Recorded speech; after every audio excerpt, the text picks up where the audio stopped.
Magandang araw uli sa inyo, mga kapatid. JDB po ang inyong abang lingkod. Sabi ho rito ni Mayora ha, I am the country's biggest problem.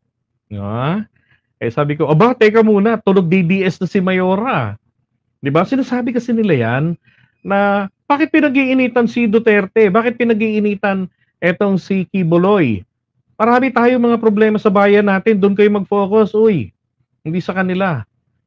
Bakit? Ibig bang sabihin kapag hindi sila ang pinakamalaking problema ng bayan, hindi na sila dapat pansinin?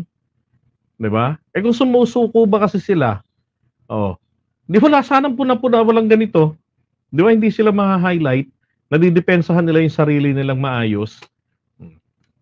Ngayon, ito kapansin-pansin itong angas ngayon ni Mayora. And again, hindi pa rin po talaga malaman kung ito po bang si Mayora ay nasa Pilipinas pa. Gaya ng paniniwala namin ni Senator Gatchalian, posibleng ito po ay nakatakas na nga gamit ang kanyang Chinese passport. Now, tingnan nyo ha. So sabi rito, dito sa kanyang official statement,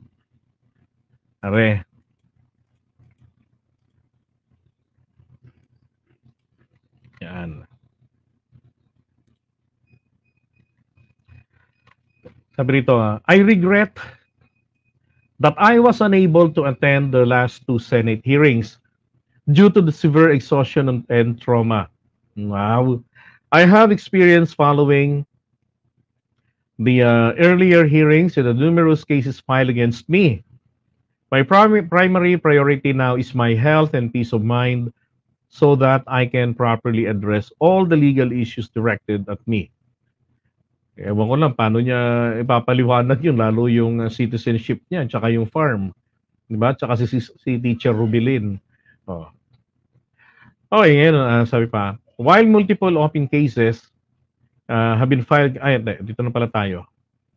Respectfully, I do not wish to be used by anyone to boost their political ambitions. Teka, kanino po nila binabato yung may political ambition? Risa Hontiveros. Okay? Na in aid of election for the 2028 national election daw po yung ginagawa ni Risa Hontiveros, sabi ng mga DDS. At ngayon, yan rin yung sinasabi ni Mayora. Teka, nasaan ba? Si Mayora, nasa Davao ba? Okay. Our country faces many critical issues such as national security, poverty, unemployment, food shortage, healthcare delivery, environmental degradation, and human rights violations. I appeal to them to focus on their attention on these problems instead of continuously threatening me with arrest and accusing me of being complicit in various Filipino offshore gaming operations related crimes which are untrue and unfounded. Sabi niya, ayoko naman na magpagamit sa mga taong may ambisyong pampolitika. So, ang ating bansa ay nahaharap sa mga samot-saring mga usapin gaya ng may kinalaman sa national security, kahirapan, kawalan ng trabaho, kakulangan sa pagkain, yung issue sa pangkalusugan, and then yung sa pangkalikasan, and human rights violations, yung karapatang pantao, sabi niya, ay inaapil ako sa kanila na imbis na sa akin kayo tumutok, ako ang inyong natutukan, bakit hindi yung mga issues na yan? Diyan kayo mag-focus, sabi ni Alice. Dahil binabato ninyo sa akin, ako ay related, konektado ako dito sa mga iba't ibang mga krimen na nangyayari diyan sa Pogo. Na wala namang mga katotohanan, walang basehan. Ito pa sabi niya, am I really the country's biggest problem that they need to focus on? Ako ba talagang pinakamalaking problema ng bansa? At kailangan nila akong pag-aksayahan, pag-ubusan ng panahon? Or they just want to project me as the antagonist, the villain? Diba? O gusto lang nila akong palitawin na kontrabida? Next naman. Oh. Anong masasabi niyo po dito, DJ La Cuchera? Pa-victim? Loko. Paano mo naman nasabi? Okay lang yan. Focus ka lang. Yung ikaw na ngayon gumawa ng masama sa kapwa mo, ikaw pa yung galit? Oh, talent yan. Kaya focus ka lang. Kapalan mo pa mukha mo, shoot ka.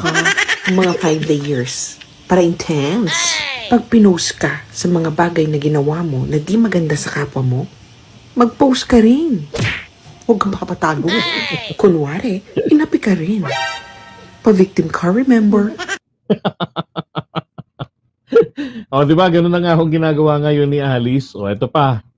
Sabi niya, especially, I categorically deny any involvement in the death threats received by Senator Gatchalian. Okay? I have no capacity, much less intent, to cause any harm against anyone. Sabi niya. At ito, sabi niya, itinatanggi ko na ako ho ay walang kinalaman diyan sa mga banta o pagbabanta diyan sa buhay ni Senator Gatchalian na kanyang natatanggap. Sabi niya, wala akong kakayanan at higit pa wala akong intensyon na manakit. Ito pa. In fact, I myself have been receiving actual and online threats since the start of this issue. Sabi niya, ako pa nga itong biktima eh. Ako pa nga itong nahaharas eh. Ako pa itong napagbabantaan online. Diba? Papatayin kita online. Mga tipong ganun yata, no? I am well aware of the feeling of receiving threats against my person, safety, and security. Thus, I strongly condemn such inhumane or callous acts. Eto pa.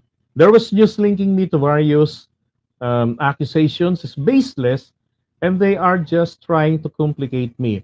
I have nothing to do with these issues, but I am being accused of all sorts of things because I am currently at the center of public attention.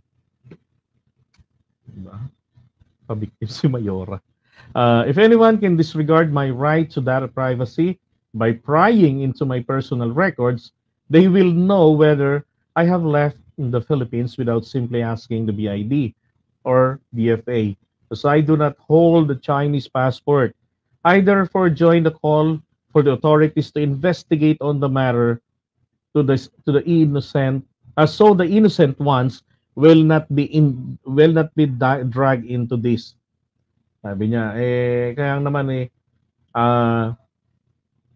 etong mga yung pag-invade sa kanyang privacy kasi 'di ba kinalkal nga yung kanyang personality.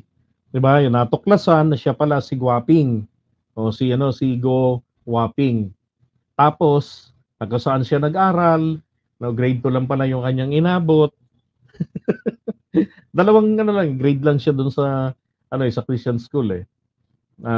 Christian Grace, dating Christian Grace High School, ngayon Christian Grace College na.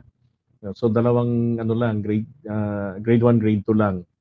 At sabi nga mahilig mangurot na pagka hindi na pagbibigyan, parang sarap magpakurot kay Alice no. Siya yung pinakamalaki sa klase nila. Ibig sabihin talaga matanda na siya nag-aral doon ng grade 1. Siguro para matuto ng Tagalog at ma-immerse siya doon sa Filipino culture and values. Para ma-prepare siya sa ganito, di ba? Ito pa. Kaya sabi niya ay kanyang pinananawagan, no? Kaisa siya sa mga nananawagan na mag-imbestiga ang mga otoridad para naman sa ganun itong mga inosente. Syempre tinutukoy niya rin sarili niya diyan. Hindi naman daw po nakakalagkad o nadadamay. And lastly, sabi niya, I appeal to everyone to focus on facts, okay? Not on mere opinion and character assassination. Madam, paki-explain nga kasi yung birth certificate mo. 'Di ba? Paki-explain si Rubilin. Paki-explain. Bakit sinabi mo na lumaki ka sa farm, nilayasan ka ng nanay mo, binigay ka sa tatay mo? 'Di ba? Oh, nasaan si Rubilin? Yung teacher na 'yon. Sabi mo, willing kang magpa-DNA test. Oh, bakit hanggang ngayon walang DNA test? Diba dapat ginawa nyo na agad yan. Ang dami ho kasi nitong dapat ipaliwanag ni Alice. Ano yung connection mo ron? Bakit ikaw pa yung magbabayad ng Meralco? I mean, sa'yo pa nakapangalan yung mga Pogo. 'Di ba? Sabi mo, binenta mo na yung property, yung Bauful Land. Binenta mo na. Oh. 'Di ba? Ang dami niyang kailangang ipaliwanag talaga sa totoo lang. Kaya lang, sana nga po, totoong nandito siya sa Pilipinas, 'di ba? At iwan niya ho muna yung farm. At humarap po diyan sa susunod na pagdinig. Total maganda naman yung kanyang tutuluyan 'Di ba? Parang dormitoryo. Air conditioned rin naman sa Senate. Secured naman siya. 'Di ba? Dapat malinis ka. Tama. Yung hiyang-hiya sila sa'yo. Tama. Dahil grabe ang iyong kalinisan. Kumikinang. Magpaawa ka sa social media. Samahan mo pa ng, wala naman akong ginagawang masama.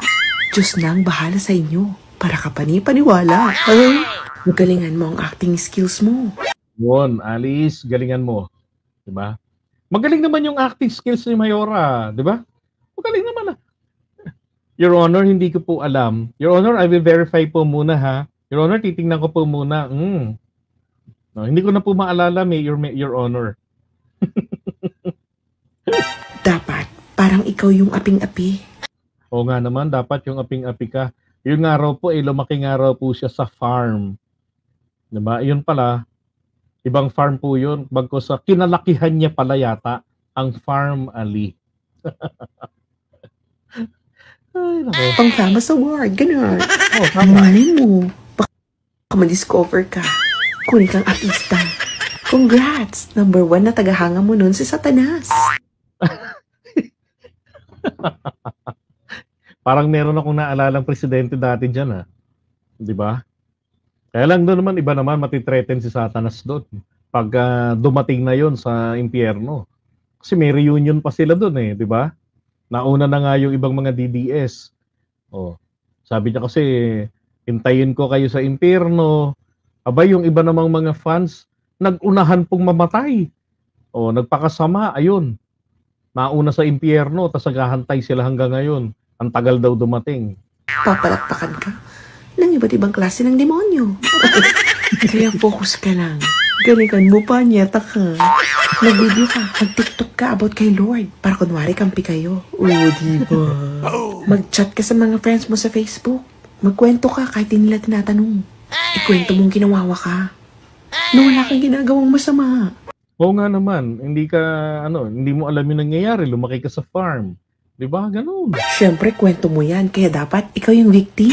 Tama. Magpabarangay ka. O kaya naman magpa-interview with the attorney. 'Di ba? 'Di ba nagpa-interview nga kay Karen Davila? Dapat wala kang mali. Huwag kang pumayag na questioning ka. Itanggi mo yung mga kasalanan mo. Dapat malinis kang tukmol ka. Okay nga, magtanggi yun. Hindi ko po alam, Your Honor. Para tali. Hindi ko na po maalala. Yarn. Pa-victim na nga. Sinungaling pa. 2-in-1. Panalo ang kakapalan ng mukha mo, kaya focus ka lang.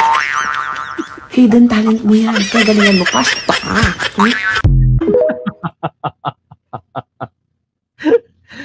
Ay, nako, Mayora Alice. Diyos mio. Diba? Okay, so, iwan na muna natin ito. And hoping na si Mayora po talaga nga sumuko na nga sa July 29 sa next hearing po.